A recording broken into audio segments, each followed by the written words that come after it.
itu dari tubuhnya dia paham, Mhm. maka tentu solusinya juga sangat mudah. Sangat.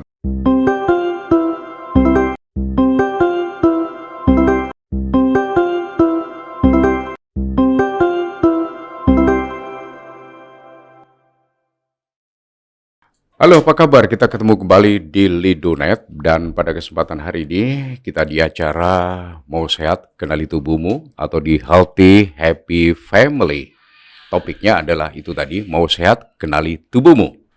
Saya kedatangan seorang tamu, beliau adalah Mr. Konstantin. Beliau adalah praktisi kesehatan. Saya sapa beliau ya. Halo, apa kabar Mr. Konstantin? Alhamdulillah sehat, Pak. Alhamdulillah. Saya selalu kalau menyapa orang mesti alhamdulillah sehat. Ya. Nah, saya tertarik dengan kata-kata yang terakhir, sehat. Itu penekanan yang sangat stressing sekali. Ada alasannya? Baik, Pak. Mungkin kata sehat itu pendek sekali, tapi menurut saya kalimat itu sangat besar maknanya. Sangat-sangat Sangat berarti besar, ya. ya.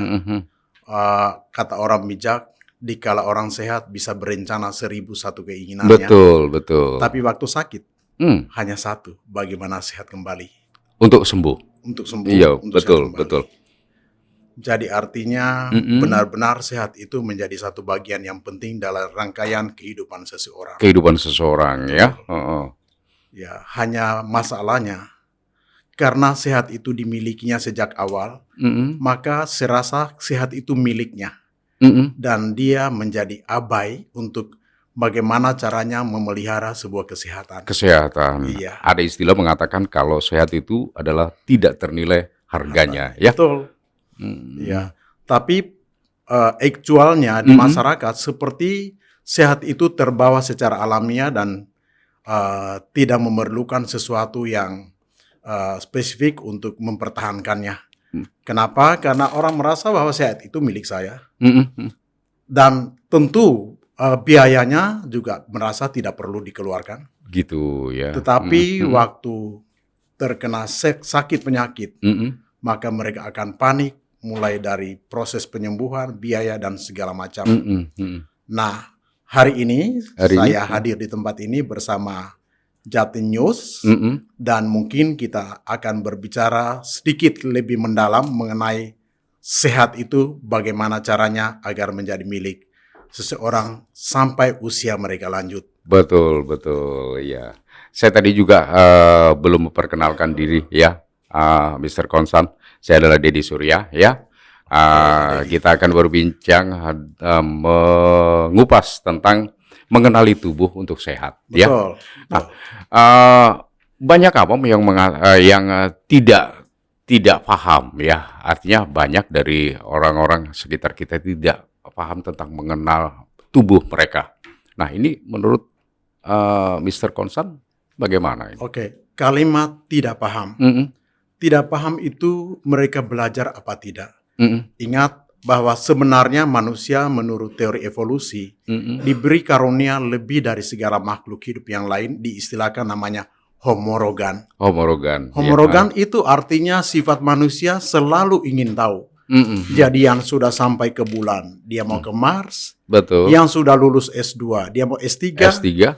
Yang sudah jadi bupati, dia mau jadi gubernur. Benar. Dan manusia mampu merubah wajah dunia karena karunia kemampuan mereka yang begitu hebat. Tapi suatu hari dia gagal. Bahwa dia tidak mengenal tubuhnya lebih dini. Sehingga waktu dia sakit, maka dia tidak mampu menyelesaikan dirinya.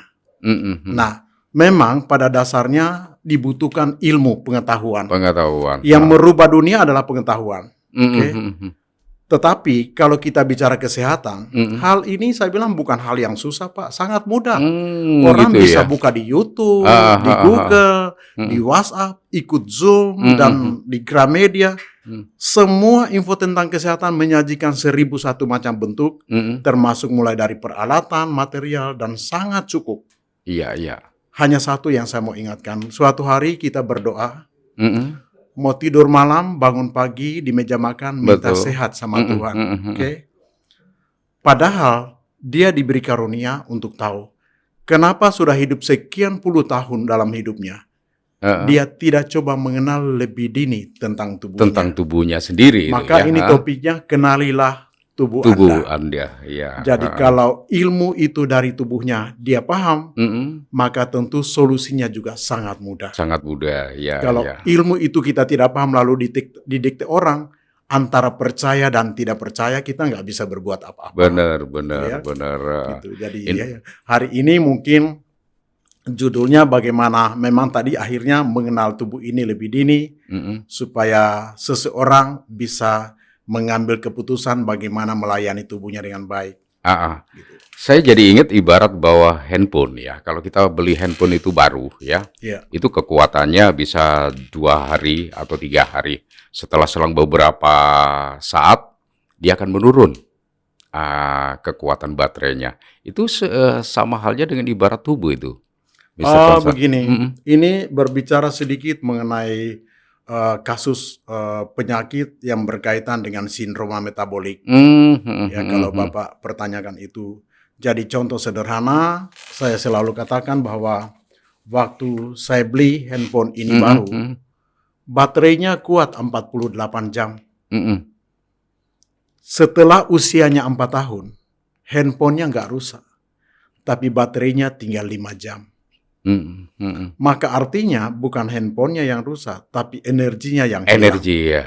Itu sama halnya dengan ibarat Jadi, tubuh kita. Kalau hari ini dikonotasikan dengan tubuh manusia, pada suatu hari orang menyajikan 1001 buah macam food supplement, dia beli dan karena niat baik, tapi tidak lebih dahulu memahami tentang tubuhnya.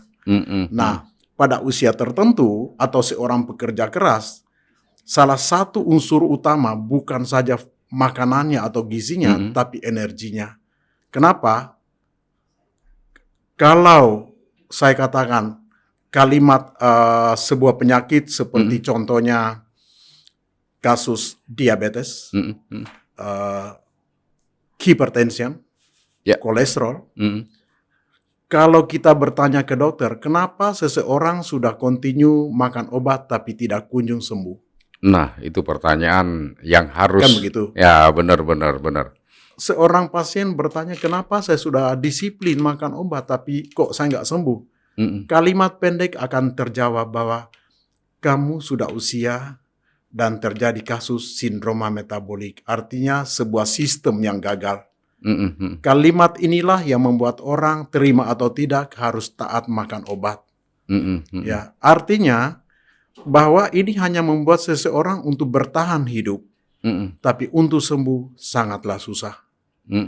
Tentu keadaan ini hari ini kita berbicara di tempat ini, tidak ada orang yang mengingini makan obat seumur hidupnya. Betul. Dan itu, maka barangkali melalui Jatim News ke depan, kita bisa ulas secara detail per item kasus. Betul. Hari ini kita kembali ke mengenal tentang tubuh. Betul. Ya. Apa saja yang bisa kita share ke pemirsa ini, Mr. Konstantin, ya, untuk mengenal tubuh kita? Oke, baik. Dari pengalaman saya, hampir semua masyarakat kalau urusan sakit itu urusan medikal, urusan dokter, urusan laboratorium. Benar. Dan mereka tidak belajar lebih jauh apa yang menjadi masalah mereka. Dan hasil lab sendiri itu hanya menyajikan masalahnya seberapa parah, supaya dokter bisa menentukan penulisan resep obat atau tindakan lanjutan. Dan seseorang akan pasrah dengan hasil itu. Nah, melalui kerjasama Healthy Wealth Academy dengan Jatim News, memberi satu pandangan ilmiah yang berkaitan langsung dengan tubuh seseorang. Dan dilakukan pemeriksaan secara live blood analysis melalui dasar forensik darah, morfologi darah yang disajikan secara forensik, sehingga ilmu yang disajikan itu memberikan beberapa petunjuk dari kasus seseorang. Poin yang pertama, melalui pemeriksaan morfologi darah, akan melihat tingkat kepatuhan seseorang menjalankan pola hidup atau sehat, tidak. Kedua, dia perlakukan adil atau tidak tubuhnya selama perjalanan hidupnya. Betul. Tentu saya bilang kalau tidak patuh dan tidak adil, maka konsekuensinya di masa lanjut umurmu akan bermasalah. Dan repotnya orang selalu tunggu masalah, Pak. Betul. Pertanyaan saya, melalui pemeriksaan ini akan memberi petunjuk awal bahwa sebelum terjadi misalnya serangan jantung atau stroke atau cancer atau apa saja, potensi yang akan terjadi masa datang kita sudah berikan petunjuknya. Tentu mungkin akan baik. Saya kasih contoh begini ke Bapak. Ya.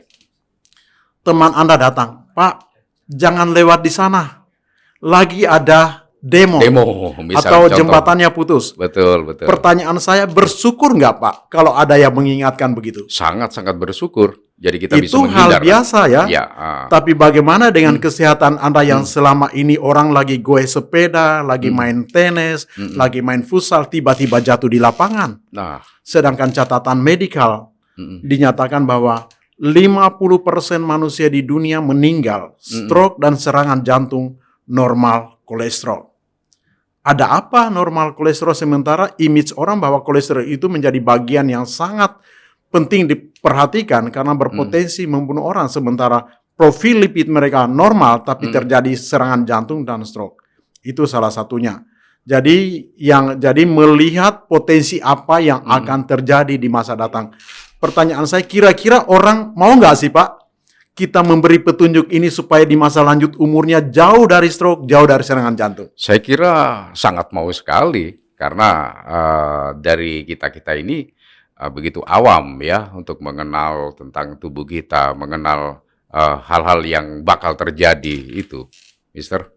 Betul. Jadi itu salah satu poin utama yang menurut saya penting karena konsep ini mungkin tidak didapatkan di tempat lain. Ilmu banyak Pak, tapi langsung dengan live darahnya dan itu akan memberi pengakuan tentang kehidupannya. Dia adil atau tidak, dia patuh atau tidak, potensinya kita lihat. Dan poin yang keempat adalah akan memberi petunjuk, lebih mudah memberi pelayanan terbaik ke tubuhnya. Entah itu mau beli alat-alat instrumen kedokteran atau food supplement atau obat, akan sangat memudahkan sehingga terukur mengeluarkan uangnya ataupun materi yang dibeli. Karena jangan lupa, tubuh ini tentu bukan gudang. Boleh jadi orang punya uang, dia bisa beli apa saja. Berduit pergi ke Penang, Malaysia atau ke Singapura mencari pelayanan medis yang begitu hebat. Begitu hebat dan tapi baik ya. Faktanya dia tidak mengerti masalahnya. Benar. Nah, melalui konsep pemeriksaan dari Healthy Wealth yang disajikan ini, maka akan terukur. Belanjakanlah sesuai kekurangan yang ada di tubuhmu. Jadi tidak terjadi akumulasi yang berlebihan, terukur, mulai dari pembiayaannya sampai pendanaannya sampai hasil akhirnya. Jadi kesimpulan terakhir mengenai pemeriksaan morfologi darah ini, mendekatkan seseorang terhadap kesehatannya dan menjauhkan orang itu dari sakit penyakit. Betul, sangat luar biasa sekali itu. Ya, tentu berita ini kalau tidak dibagikan ke orang tentu menjadi biasa saja. Benar. Mudah-mudahan ya melalui kerjasama dengan Jatim News dan juga Healthy Wealth yang juga tujuannya bagaimana masyarakat awam tidak dijadikan sebagai objek industri, betul. tapi benar-benar untuk melakukan sesuatu tindakan diberi lebih dahulu pemahaman supaya mereka jangan terlalu mudah terobsesi dengan skenario marketing yang notabene saya bilang hebat. Marketing memang dididik untuk hebat ya. Untuk hebat. Kalau tidak bisa menjual ya bukan marketing. Tapi tidak ada yang salah di sana karena sama-sama orang cari nafkah. Benar. Tapi kalau ada sesuatu yang bisa kita bagikan lebih baik, kenapa tidak kita bagikan? Betul. Oke. Sampai di sini tunggu kelanjutan bahwa ini akan semakin seru ya. Kita akan nanti share tentang dari kasus per kasus, betul ya? Ya, saya rasa ini baru pembukaan petunjuknya. Nanti selanjutnya akan lebih serius karena kita akan kupas item per item kasus. Betul. Ya. Baik, terima kasih atas perhatiannya dan kita akan ketemu kembali. Selamat siang.